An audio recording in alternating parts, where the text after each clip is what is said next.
Welcome here to the encampment of William Marshall, one of the greatest knights in all of England. My name is Ewan here. I am the huntsman. I'm Welsh, but it'll be probably easier for you to understand me if I tell you that I'm Stephen Pasker and I am here to show off to you our living history encampment. This is what we do here at the Connecticut Renaissance Fair. We'd love for you to come join us. You can see we have a bunch of historical activities going on in the background. We've got some herb work going on. One of our members is doing some copper work and heating up the copper itself so that she can rework it. We have a carpenter who is hiding in the background, but not. We'll bring him out to show to you a little bit. Really, what it's about for us is bringing to life history, making it more accessible to people, changing it from being dates and numbers to being people the way they live. So hopefully you would like to come and play with us, come and join. We do workshops, we help you get up to speed, help you learn what there is to know, and bring you out to show off for the public. Right now, I had an arrow that broke off at the tip. So I am trimming the arrowhead down, the end of the arrow, so I can fit an arrowhead to it. What I've done is I've cut the shoulder all the way around like that, and now I'm making a point on which I'm going to fit this until it's good and snug. Right now, I do is I twist it on. It will show me marks as to where I have to take off more wood. Tell them about that point. This point is called a roving point. It's used for shooting small game and bird. What this does is it break feathers and break bones or enter, but it will not shear all the way through. The other nice thing about this is if it does, on the rare occasion that a huntsman misses, if it does hit the grass, it doesn't bury itself. It's much easier to find your arrows afterwards. So it comes in and hits, and usually it actually pulls itself straight up. It makes it very easy to find your arrow, because arrows are difficult to make well. When the huntsman finds a set of arrows he likes, he doesn't want to lose any of them. That's why I'm putting a new tip on this one for him, because he says this one flies quite well. And that's why we don't, we do a lot of hunting without the bow, because we don't want to have to keep making more arrows. Right. He's got a nice set of nets that he uses, and that's I find netting to work very well. Well, you can see all the leftover fowl from our dinner. Once I get it straight, what I'll be doing is mixing up a pot with pitch and beeswax and some turpentine that comes from making the pitch, and that will make a glue that will hold the tip on. Certain birds like I can't pin this because it'll split the arrow, but in the end it's going to be just like that.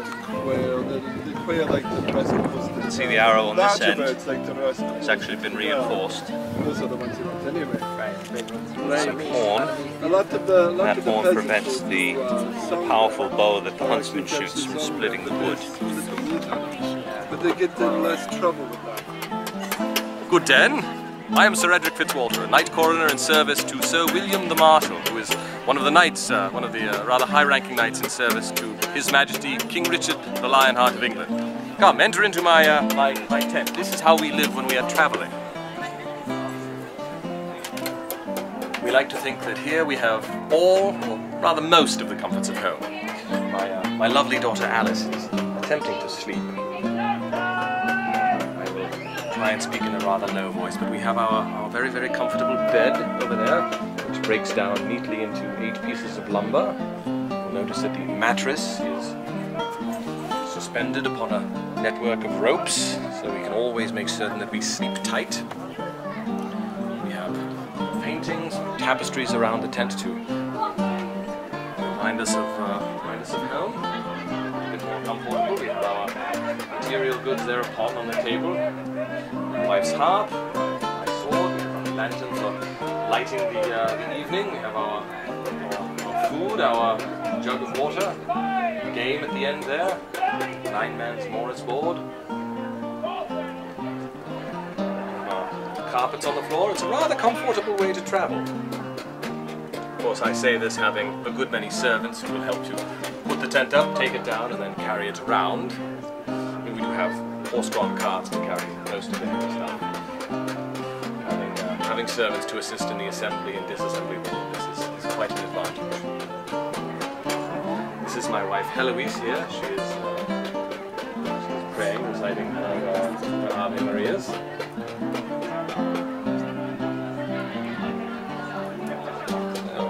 There we are. Life in 1198.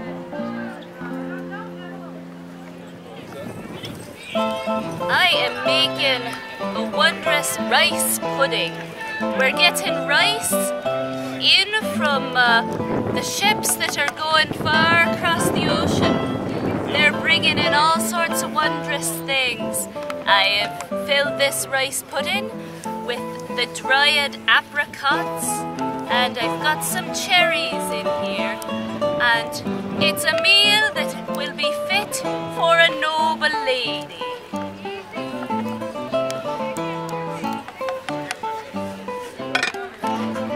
I'm heating up copper. This eventually will be a copper bowl, but at the moment it's been pounded so much that it's too hard to work, and if I continue to pound it, it will actually split. The metal will crack.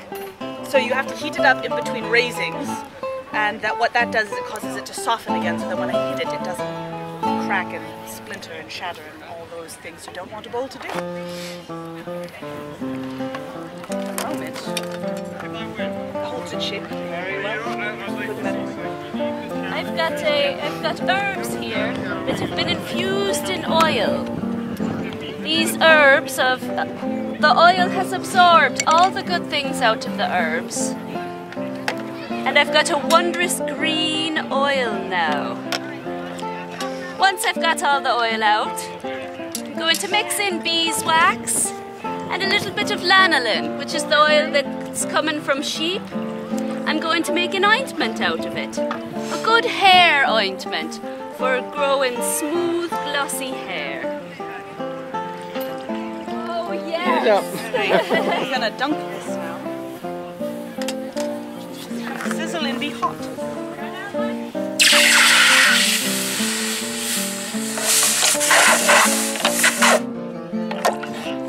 Big difference between a ferrous metal like steel or iron and copper is that you don't have to have it hot to work.